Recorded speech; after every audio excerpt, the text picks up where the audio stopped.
So this is that Koch Twintone 2, and I was playing it last night. I was doing some setup on one of my Strats where the weather had shifted. I needed to just barely get a little bit more relief to keep some fretting out from happening down on the low strings. And I noticed something about this amp.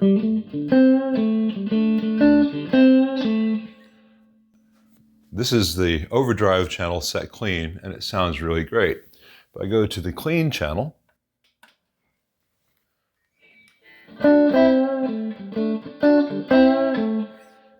it still sounds great, but there is a hiss or buzz which is not there on the overdriven channel set clean. Let me unplug the lav mic. You'll hear it a bit more.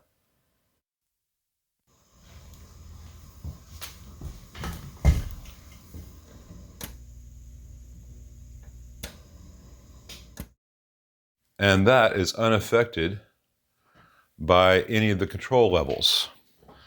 So it's after the volume circuit. It's after the tone stack. Unsurprisingly,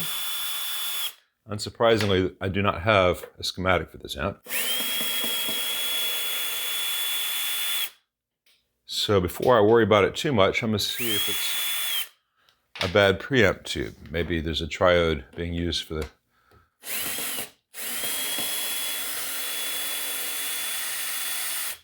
gain stage after the tone stack and volume on the clean channel.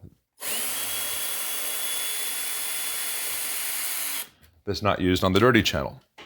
So we're going to try to find preamp tubes and change them out. The issue being, if I can get my hand in here, the preamp tubes are back here, and there's a metal cage that holds them in place with some O-rings built in. And the only way to remove that cage is to remove 4 screws. So I'm going to see if I can remove the tube without disassembling the amp again. And this will be a fun thing to find out. And there's always also the fun of getting it back in place and getting the pins to line up right. So I'm wiggling here, trying to get this tube to work out. It's surprisingly difficult to grab rounded glass things.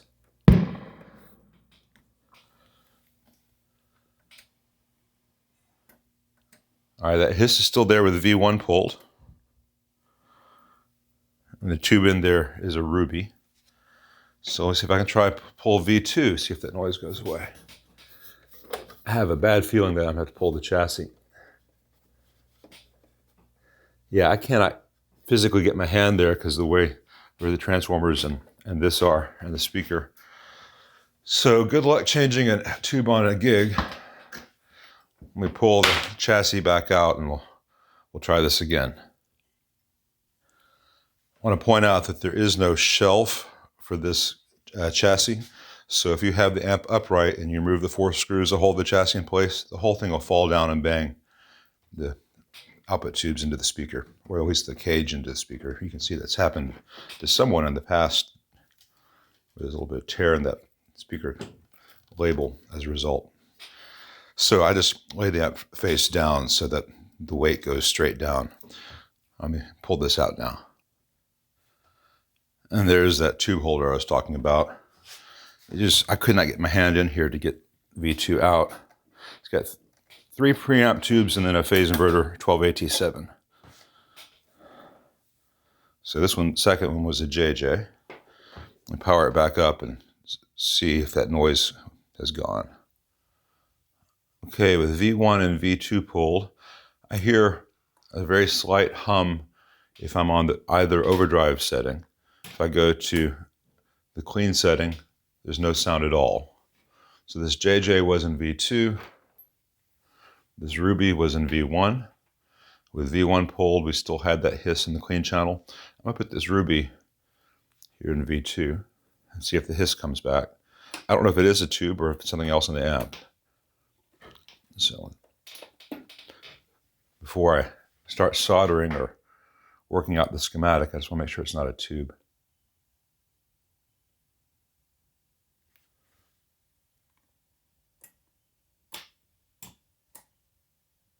Now I hear sound with the clean channel engaged, but it's very slight. So I suspect we have a noisy JJ.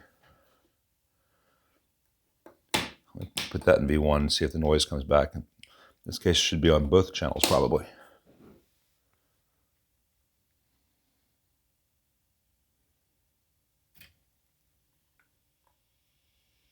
Yeah. Now it's really noisy on the overdrive channel. All right, so toss that. Let's see what I have in my stash O tubes. Here's a tongue saw. Let's see how it performs. Hopefully all will be well with this. And I'll just charge the guy a nice nominal $80 for a tongue saw, the 12X7 this week of 2022. More on the whole tube availability issue later.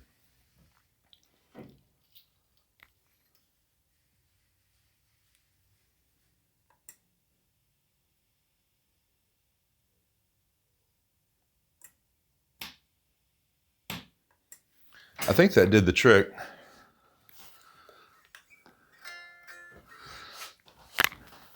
Make sure that the tube's not microphonic or anything. It is a brand new tongue saw, which means that it may or may not be any good.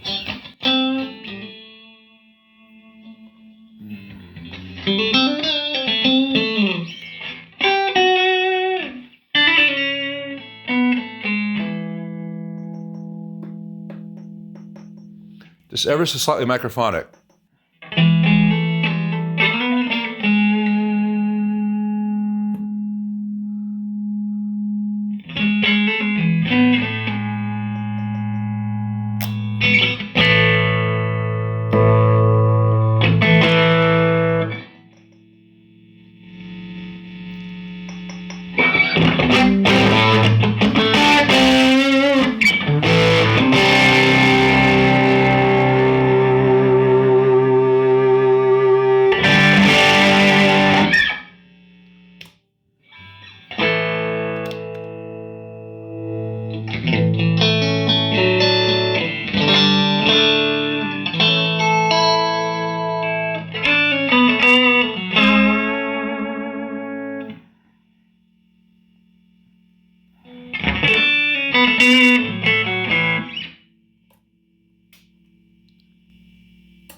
All right, now the clean channel is quieter than the overdrive channel, as the world intended. If I set the overdrive channel to be clean, it's about the same. Between you and me, I prefer the sound of the overdriven channel clean to the clean channel on this amp. The clean channel on this amp's got a bit more of a mid-range tubbiness.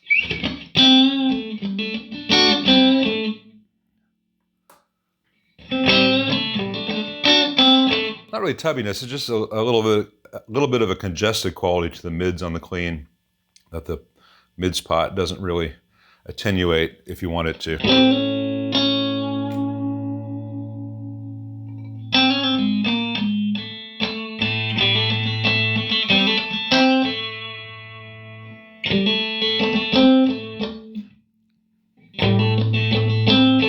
It's definitely lower in the mids than you get with a Fender.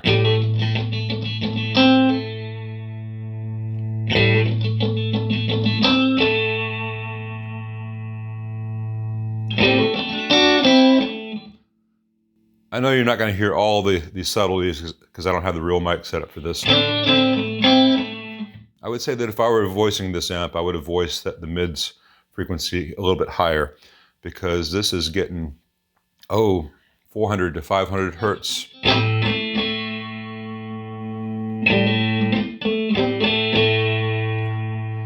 And I'd want that focus more around 800 hertz, which is seemingly what we got on the dirty channel.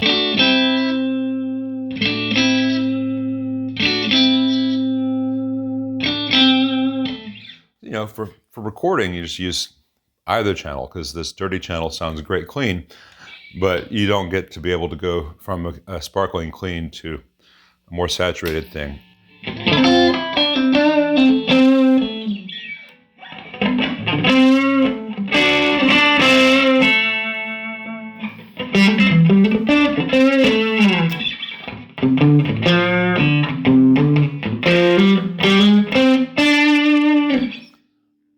though I think Robin Ford fans would like this amp. It doesn't get you the full big D thing, and people like the D.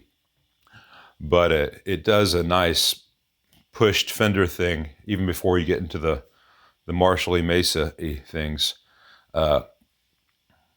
Someone commented on the previous video on this that they couldn't get a lead sound that cut through the mix, and the speaker sounded small. I'm not going to set up the whole recording chain now just to argue with someone on the internet, but I think this thing sounds pretty damn amazing for the higher gain stuff. If you're coming from the Mesa world, let's see.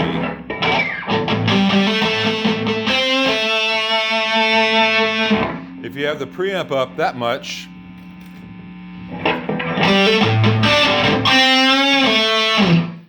it gets a bit too saturated, but you back that down and bring the master up a bit.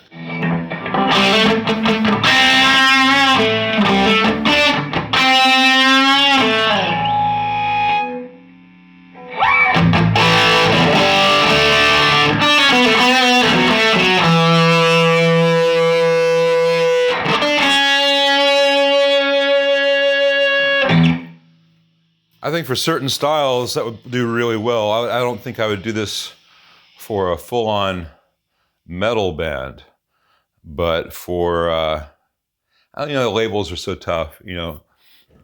Classic rock, man. I think you'd be very happy with it. I think it would have more gain than you'd ever really need for classic rock. But it would definitely maybe max out at Tool settings. So you're not going to be able to do your System of a Down with it, but the Tool stuff would work very well. And at lower gain settings, it'll also do kind of the Robin Ford thing. That's a pretty nice place to be. And I'm glad the only problem with this amp was remaining problem was that just a preamp tube, and that happens. Though again, good luck to you if you ever need to change one on a gig.